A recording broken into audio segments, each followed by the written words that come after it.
Did I hear a nickname Pop Pop? Oh, yeah. Where does that come from? I've been here for a while. It's actually gonna be my 8th year. So the dudes just call me Pop Pop. I'm old. Why did you ever think of not coming back? It might have played into my mind a little bit, but mainly, I mean, I got a great support system here. I got the coaches, I got the strength staff, the training staff. My teammates are great with me, and I love to compete, you know. I mean, I'm a competitor at the highest level, and that was the main decision for me to come back, just to be around this and to compete. How you feeling physically? I feel good. I just take it day by day and just keep getting better and strive to be great. What's the process like for you, kind of figuring out how involved you are in practice and what you should be doing day to day in that health sense? I feel good day by day, and just in the training room, I stretch out. If I feel good, I'm going, and if I'm not, I'm gonna be the best coach I can be. I'm gonna help out the young dudes and just be a good teammate. Is part of it kind of conserving for the season in the moments that matter, or what's the mindset like about managing the injury at this point? I'm gonna be full go. We're going, so I'll be ready game one, and I'll be ready. I know Coach Traylor told us that you don't necessarily like it, but he said he thinks of you as a bonus player. You know, what has his conversations with you been like about your role and the workload he expects you to take through the season? We've just been talking, just really instead of planning for something, just take it day by day. And with me taking it day by day, it's really helped me out to realize, like, you can do this thing. And so that's what we've been doing. We've just been going day by day, how you feel, and we're rolling. What happened last year? I had tore my knee up, my MPFL, and with that, my kneecap kind of messed up and everything. So, yeah, that was the main injury. That was the main part. I had to get that kneecap kind of fixed and everything like that. What's the mental aspect of rehabbing that, and the physical aspect too?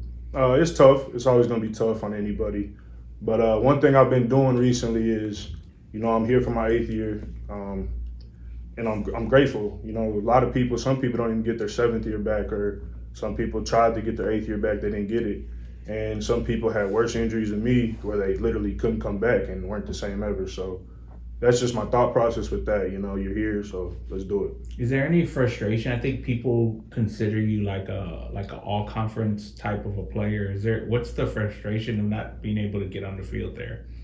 That's big. That's big on me, but it's big on me. I think about that often, but all you can do is you can't think about the past. You got to think about the future and how you can create that future. So like I said, I've been saying it, you got to go day by day and just win the day. That's a great culture that we got, is if you win the day, I mean, good things are going to happen, bad things are going to happen. So I just been focused on day by day, trying to win that day for the next day.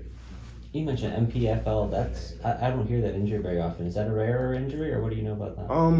I don't know if it's a rare injury or not. I know it connects your kneecap, or it's like attached to your kneecap, something like that. So a lot of the time when you do tear that, your kneecap kind of goes or shifts or whatever. So how did that happen? How did it happen? Oh yeah, I was just blocking and somebody fell into my leg. It's the typical O-line injury. That's how usually O-line get it. I know Coach Schroeder told us initially he thought it was going to be like 6 to 8 weeks and that you might be back. Did you think you'd have a chance to come back during the season? I did think I would. Yep.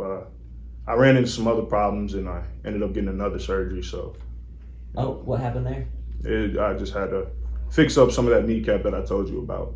Gotcha. When did it become clear that you weren't going to be able to come back? I'd say maybe around 9th, 8th week, something like that. I can't really remember too much, but yeah, I'd say around there. Was that a tough blow, finding out you'd have to miss a second straight season, essentially? Oh yeah, it was tough, real tough. At that point, I just, hey, is there a chance that I can get an 8th season and everything? And if I can't play this year, let me just ride on that. Hopefully something would happen. And I was waiting on that approval from the NCAA for a while, so I was just working and trying to get some money while they were all here for a little bit, and it worked out, and oh man, so happy. What goes into that process of trying to get the approval to play the extra year? The staff around here, they got to send some stuff in, medical charge. Pretty sure the doctors have to send some stuff in. I have to send in a letter, and then you just wait. It's a waiting game after that. When did you find out? I want to say middle of January, maybe. Yeah, I want to say middle of January. Do you remember what that moment was like getting Oh that news? man, I was at work actually. I was at work, yep, and I got that call from an old staff member, and I just remember jumping up and actually running in my work, like running around, and I ran up to the boss, and it's one of the coach's wives had put me on a good little job, so I remember telling her, and hey, this is probably gonna be my last day, and I said thank you for the opportunity to work here and everything. You helped me and my family out, but I got bigger and better things to go to, so I was out, was happy. What's the job? What were you doing? I was what was I doing? I was what do they call it? I was a picker at a warehouse, so I would just get medical supplies, whatever it was a box, so whatever the box said to get, follow the bot around, and I pick it, and I put it in there, and then that's what I did. What company? Dang. I actually was on an app, so there's an app here. You can work for different companies. It's a whole bunch of different companies, so that's what I went through. I just went through the app. Gotcha. That makes sense. What do you see your role as this year? I see my role as a player. You know, I'm gonna be out there on that field. Hopefully I can start. I mean, if not, I'm gonna play, and I 100% agree with that, and I 100% think that's gonna happen.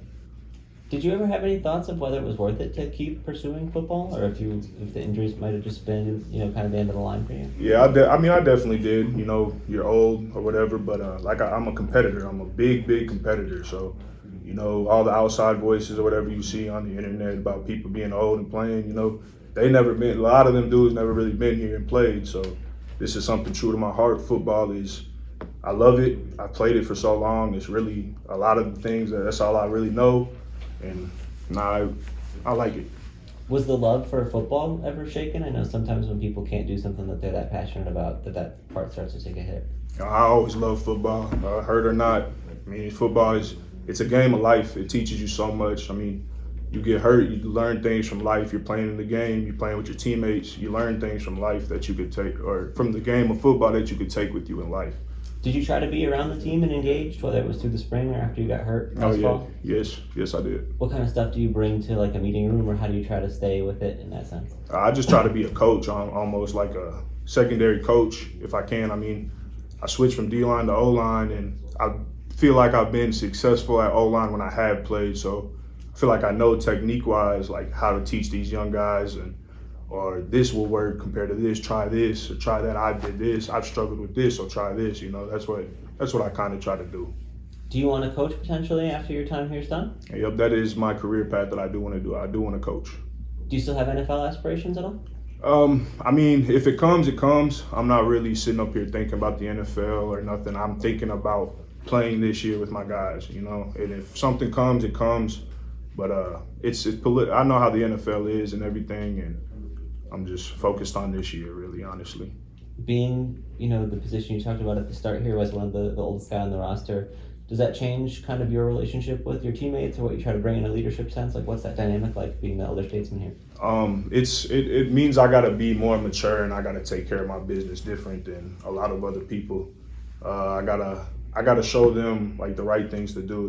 The young guys that come in, some of them are really good with stuff, and then some of them still got some maturing to do. You're gonna have that everywhere, and I just try to lead by example more than anything. And if I do get vocal, I gotta get vocal. That's what that means. Do you see a path to getting back to 100% health-wise, or do you think you're just gonna have to manage it during the year? I see a path to get back 100% wise for sure. It's taking it day by day, and I think eventually I'll break through. I do. Cool. How's the family doing? They're doing good. They're actually gonna fly back in tonight. I'm gonna go pick them up. They've been gone for 3 weeks. I miss them, and they're doing good. Good. How old's your daughter now? She'll be 6 in October. Wow. And my son will be 3 in January. What's that dynamic like, balancing that against football aspirations and everything else you have going on? I've kind of been balancing that for so long now. I've been a dad since I was 19, really. So I just, I do it for them. So at the end of the day, everybody has to wake up and go do something. So, that's kind of my why, that's my motivation. So if days I don't feel like doing it or whatever, hey, you got to provide for them. You gotta go show them that you can do it, or get up and go do it and be great, Cool. Good deal, Makai. Okay, appreciate Thank you so much. Appreciate I appreciate you y'all. coming.